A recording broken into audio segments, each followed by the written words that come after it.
Welcome to the Texas Tinfoil podcast, everybody.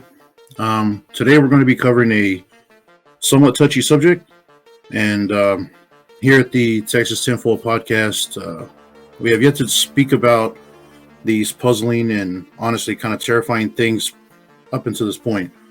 We'd like to avoid any misunderstandings or sound disrespectful to any of the people involved, their families, and people that have experienced these alarming events. So, granted, most of these people that we're going to speak about tonight are probably passed on to the next life, but here's a disclaimer, anyways. Both of them were believed to be possessed and also believed to have mental health issues. I'm trying to word this correctly here. So, we have no agenda in this podcast other than simply telling the story as we know it and as has been told before. We've done our best to dig up some details and be as open and honest as possible about it. So we want to strictly address the events with an open mind and don't claim anything in these stories to be proven as indisputable fact or substantiated by any scientific processes. In other words, these are the stories, and it's up to you.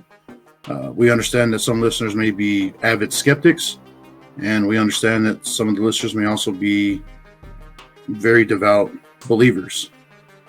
For the skeptics, it's welcome, but please consider the families and the people that have experienced these incidents, how terrifying it must have been for them at the time. As for the believers, remember that we try to stay as objective and impartial as possible when we cover any topic whatsoever, whether it be this or Bigfoot, right? Pick one.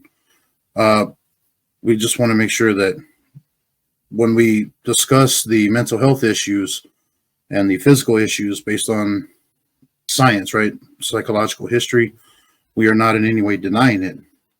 We are simply leaving it up for the viewer to decide. And we're going to do our best to give an unbiased presentation. This is the Texas Tinfoil Podcast. All right, Mowgli. So we're covering the possessions today. Yeah, that is correct.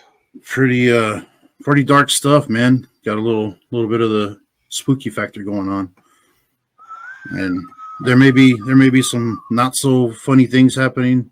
Maybe some things that we have to tread lightly on, just out of respect for the people and their families. Some names may be changed or not mentioned directly. Some of the participants, their names are easily searchable.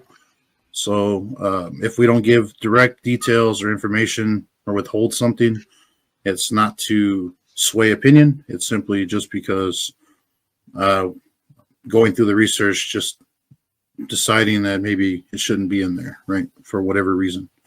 So, Mowgli, if you want to go ahead and start with your first subject.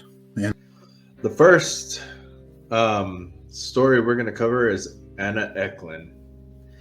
Now, that is just an alias. I know her real name. I'm just not going to put it out there. If you really want to know the real name, it is on the internet. You can find her. Everybody knows the exorcism of Anna Eklund. As you know, you've seen it in the movies, but you know, Hollywood's Hollywood. It's way different when you actually know the real story, you know. Hollywood likes to put their little spin on it. So anyways, one thing about this person is, from my understanding, she had gone through 2 exorcisms. The first exorcism was in June of 1912. Was also she underwent this exorcism by a father. I'm gonna call him Father Theo. His last name is Rangsiner. His real name is Theophilus Rangsiner. But I'm just going to call him Theo for short because I can't really pronounce that name very well. But Theo. He was... sorry. a Capuchin priest from that actually originated from Bavaria, Germany, as a matter of fact. He was also entrusted by the Bishop Thomas Dunn in Des Moines, Iowa.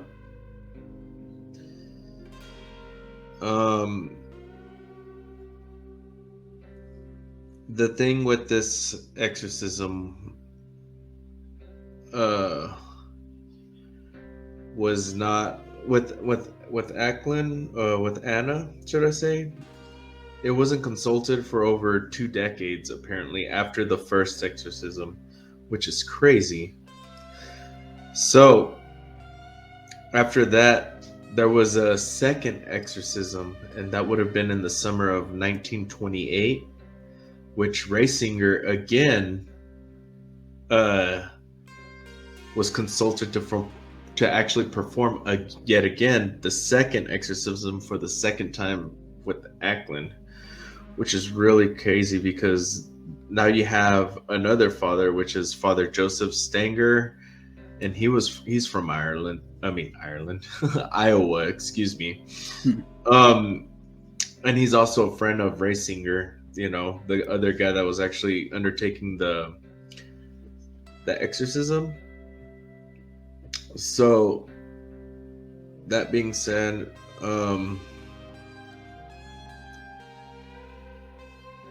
Eklund was actually taken to the convent of the church. You know what I mean? On August 17 of 1928.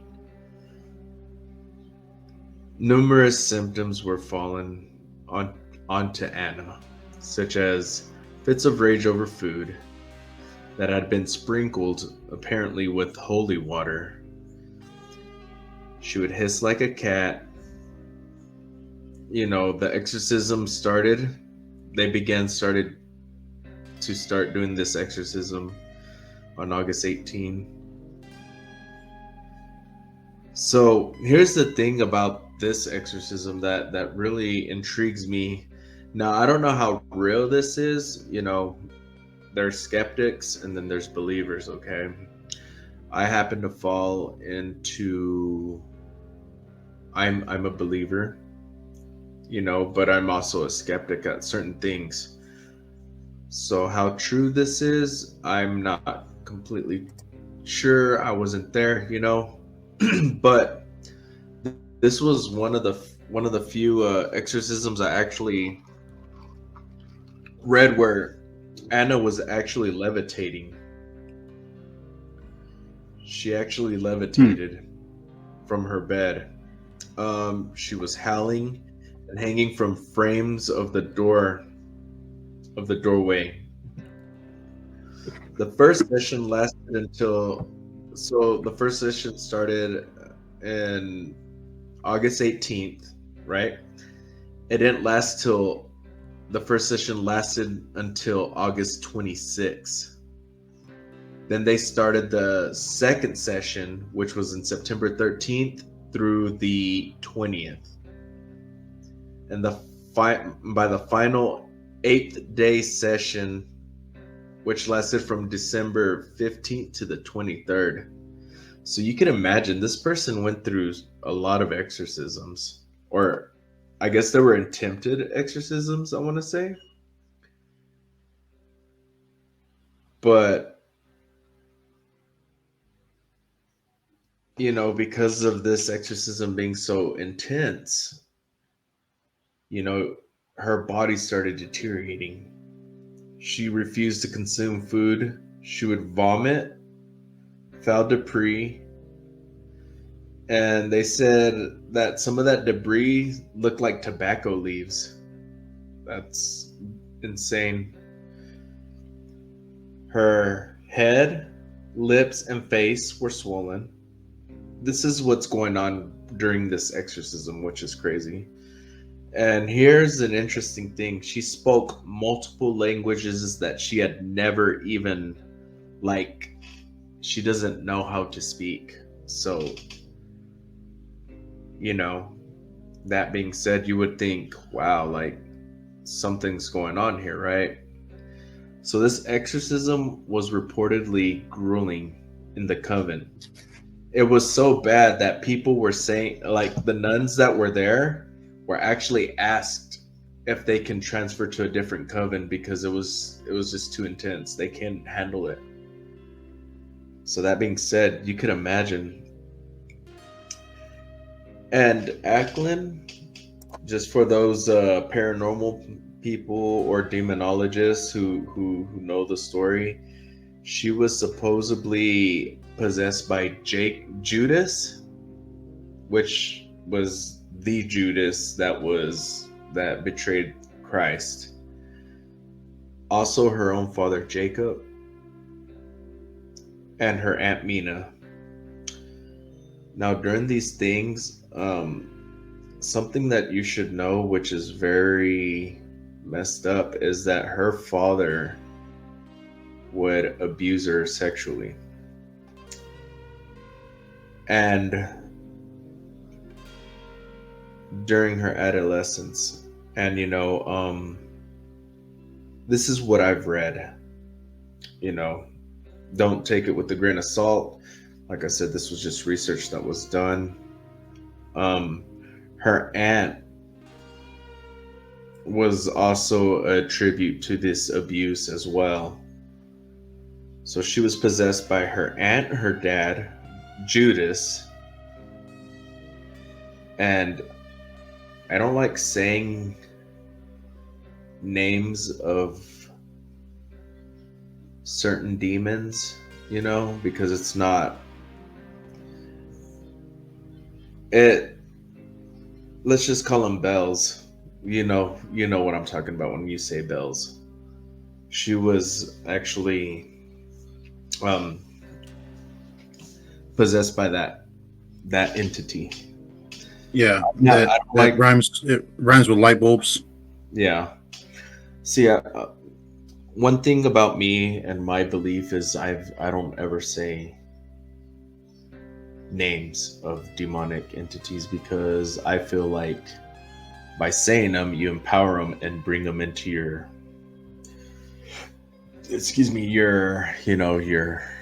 your space, and that's negative energy. I don't like, so I just keep it simple. Y'all get the drift. Y'all know what I'm talking about. I just want to be clear on that. That way nobody says, "Oh, why can't he say?" It's not that I don't want to. It's just that's just how I feel as a person and as a believer myself. So that being said, that's what it was done. December 23rd, which is the final day of the exorcism, Father Raisinger, he was the one who actually he was the one who did let me tell you a little story about Raisinger. He's a known exorcist. Okay, he's actually performed, I think I want to say 19. I can look real quick in my notes. I'm pretty sure it was 19. In order to receive an exorcism, you have to meet certain criteria, and even back in the earlier days when psychological issues were becoming more discussed and more openly done, Right. there had to be certain levels that a person certain things that a person was doing or had done around them in order for them to qualify for these exorcisms. So when Mog is talking about this preacher that's done 19 exorcisms, that's 19 different people that have qualified, which is kind of crazy. Yeah. So that being said, December 23rd was the final day of the exorcism performed by Father Raisinger. He apparently, how it went down was he commanded these demons to leave Anna. By doing that, there was a shriek, Judas, Jacob, Mina, the entity. I'm just going to call it the entity. Followed by hell, hell, hell. She opened her eyes and she was saying, "My Jesus, mercy, praise be Jesus Christ." So Raysinger had actually performed his second exorcism with the same person twice and was actually successful. But Eklund only exhibit, which is funny because they're saying she exhibited a milder and a quite manageable possession after it. Her true identity, guys, was kept under wraps from the public in a written account because, they were trying to, in my opinion, I would say that they wanted her to have a normal life. They didn't want her to be known as the person that got possessed and was crazy. This is where that mental health stuff comes. This is where the skeptics comes. This is where the believers come. Hey, she may have had a mental health issue.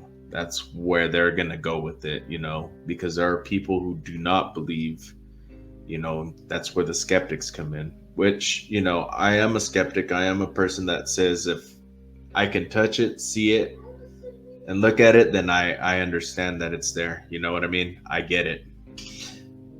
Some people,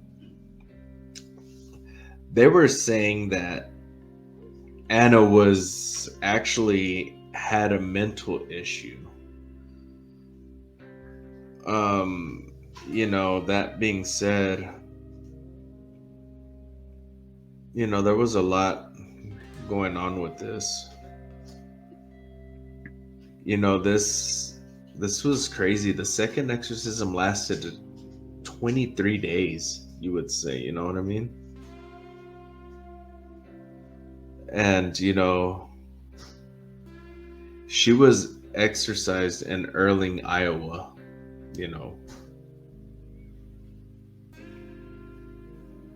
And this person had suffered from a demonic possession for about 12 years. Can you believe that? 12 years. She levitated one day. And then right when the Father Theo, I'm gonna just call him Theo for short, he began this exorcism, but as he started to speak, that's when she started acting up.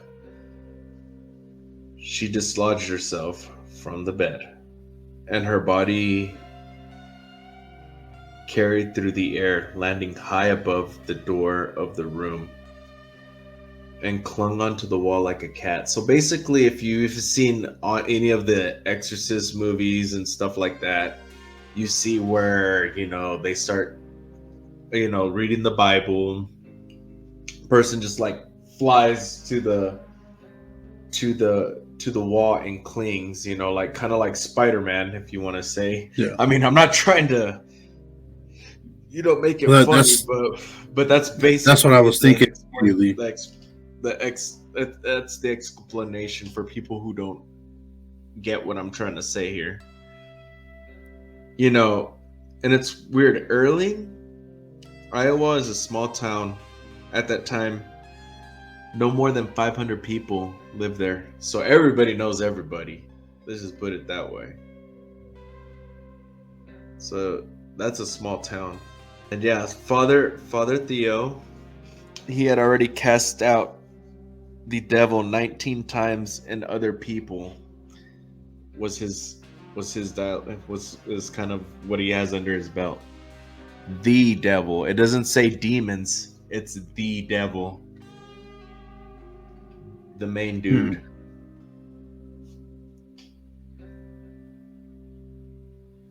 So this guy's is not like some schmuck that comes from this thing, This dude actually cast out the guy. That's what it says, the guy. Now, the only issue about when the stories get to that point about them levitating and flying, you only go off of eyewitness accounts, right? Because there's no Right. like You they got to don't have any remember this was recordings. in 1928. There was no such thing as a camcorder back then. Movies were Well, barely maybe coming out like in black and white. Was that the 20s? hmm They were barely even learning how to have like an actual camera to do movies. They didn't have like some schmuck with a camcorder just saying, "Hey, let's record this and see what happens," or "Hold my beer and let's see what happens." You know, that's not how this works. It right. was like basically word of mouth, eyewitnesses, and experience. People who have experienced what was going on there. That's all you got going on there. You know what I mean? So I can see why where skeptics are like, well, you know, they just have the hearsay, but I wasn't there, so I couldn't tell you if it was true or not. Or I couldn't say, well, I did see her hit that wall and crawl up, you know, or I did see her levitate from the bed. You know, I saw Okay. her. I saw her punch that nun, and she flew like 5 feet and and slammed into the wall. You know what I mean? Because that Okay. actually So for did the happen to one of the nuns. She actually threw a nun, apparently 5 foot, and she hit the wall. And she's a bitty little thing. If we could ever find a picture of her, I would show you, but what she looks like. But I don't have a picture, and I can't tell you if it's the real picture of her or not. So I'm not trying to put it up there. But I'm pretty sure if y'all do find it, if y'all can send me a link so I can kind of check it out. But the way they made it sound, well, obviously she must be little if she hasn't even eaten. You know, she's malnutrition at this point. You know what I mean? That's how most exorcisms that I've ever read go, is if they pass away, it's due to malnutrition, not eating, yeah, and not drinking dehydration. Yeah, dehydration. It's always the same thing. that's a running theme, and not only that, but one of the other themes that seems to kind of weave its way through all of these exorcisms and possessions is speaking different languages that they don't normally speak or even know. Right. Superhuman strength, levitation, or in this case, flying against the wall, crazy stuff like that. So you have a handful of these things, but they're eyewitness stuff, right? So there's no physical evidence of that. But the priests, the fathers are telling you that this happened. The exorcists are telling you. The family that's there experiencing this on a daily basis, watching their kid go through this, are telling you this is what happened. But for the scientific side, um, there's really no explanation for that. For someone who hasn't eaten for 20 plus days to throw up a bunch of tar looking at stuff, to have the strength of a man twice her size, easily twice her size, and throw people around. So what for the mental health issues, let's kind of look at it on the other side.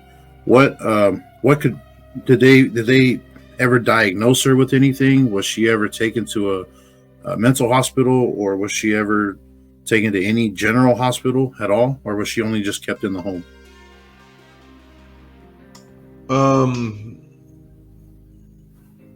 In her adolescence, let me see.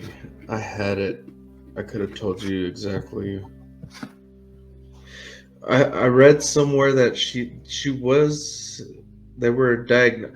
I don't know if she was diagnosed by a professional though. That's the thing that I don't understand, because they were saying that she had schizophrenia, but because of all the abuse that she had growing up in her adolescence. Right, the sexual abuse. Yeah. So I don't know, but I never really saw like where it said, "Hey,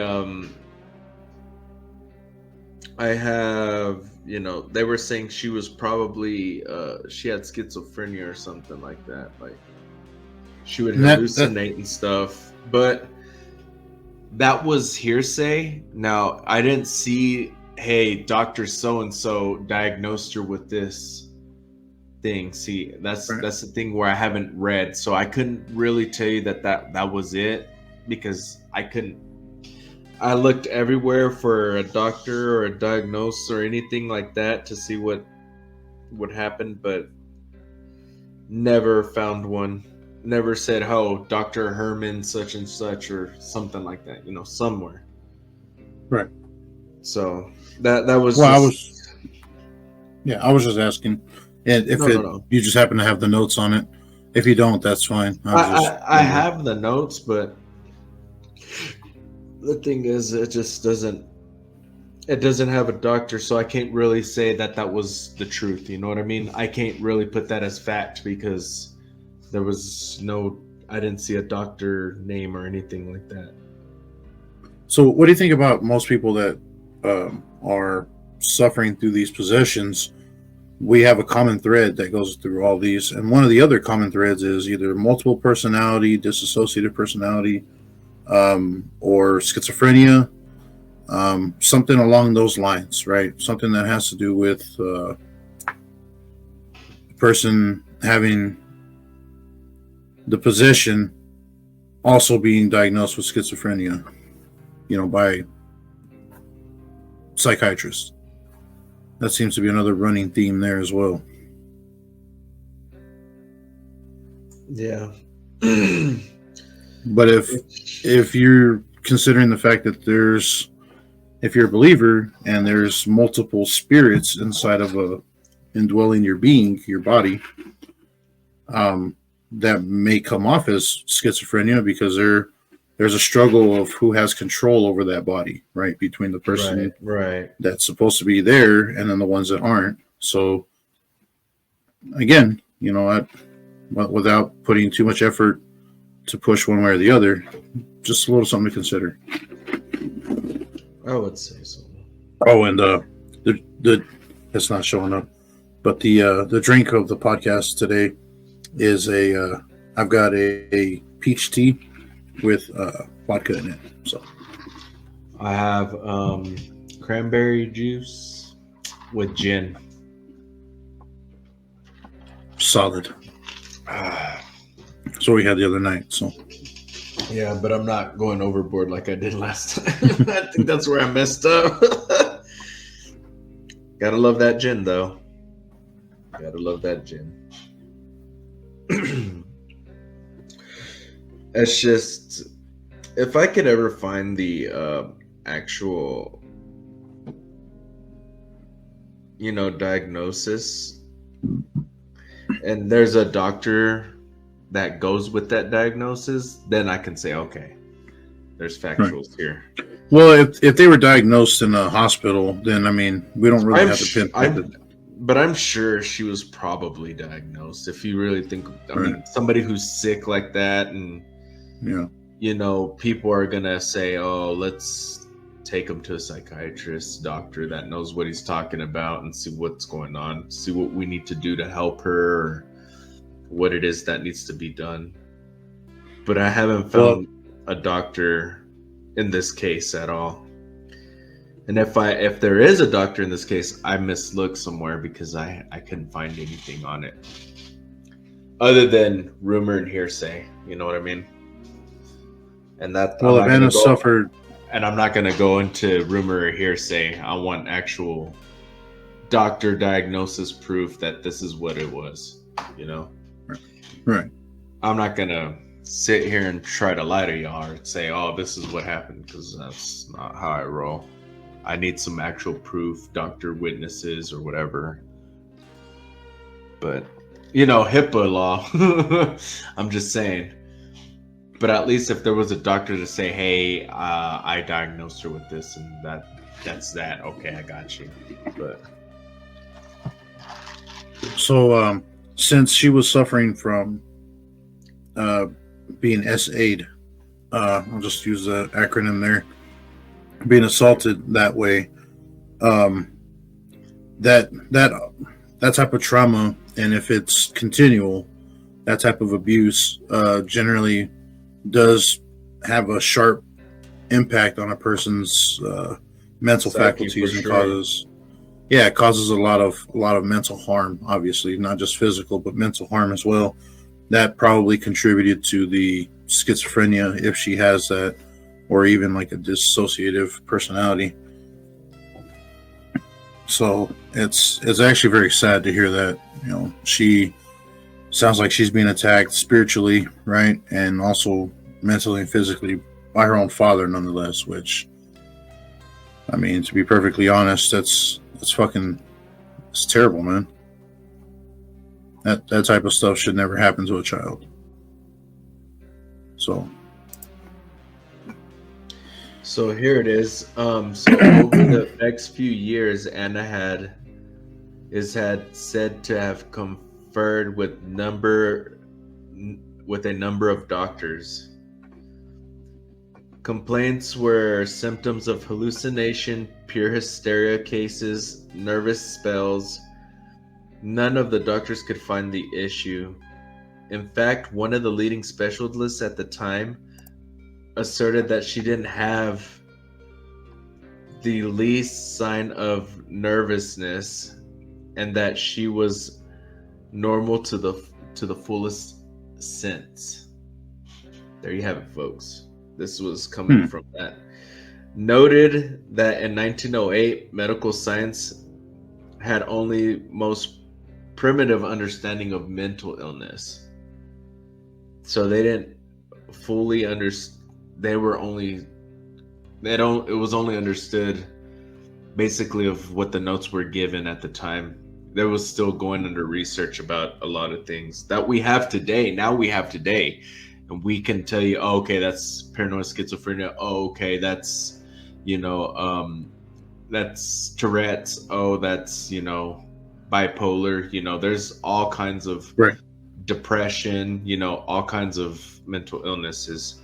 And that's something me as a person personally, I can relate to something like that, because I've been around that kind of stuff. I know how difficult it is not to talk to somebody about your mental health issues, but that being said,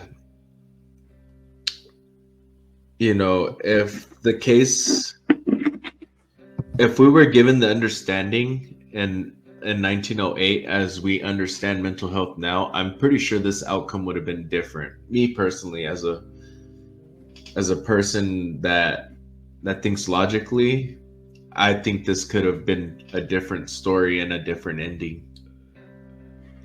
So how did it end for Anna? Well, apparently she got cured. Well, I mean, sound like the exorcism worked then. Let's see. She did pass away, though. Let me see when she passed. Anna passed away July 23rd, 1941, at the age of 59. Okay. Okay, that makes me feel a lot better. Because a second ago, you're like, no, she survived. I was like, well, it sounded like it worked, Jack. And then she passed away. Wait. Okay. I mean, at the ripe old age of 50 plus, okay. That's more leaning toward a natural lifespan. Okay. Yeah, I'm sure she died of old age, Well, I think that's still young. 59, 60 is still a little young. But that could have been contribute to the harm that was going on during those exorcisms that probably took a toll on her, because think about it, she didn't eat, she was always vomiting, she was malnutrition basically, Mm-hmm.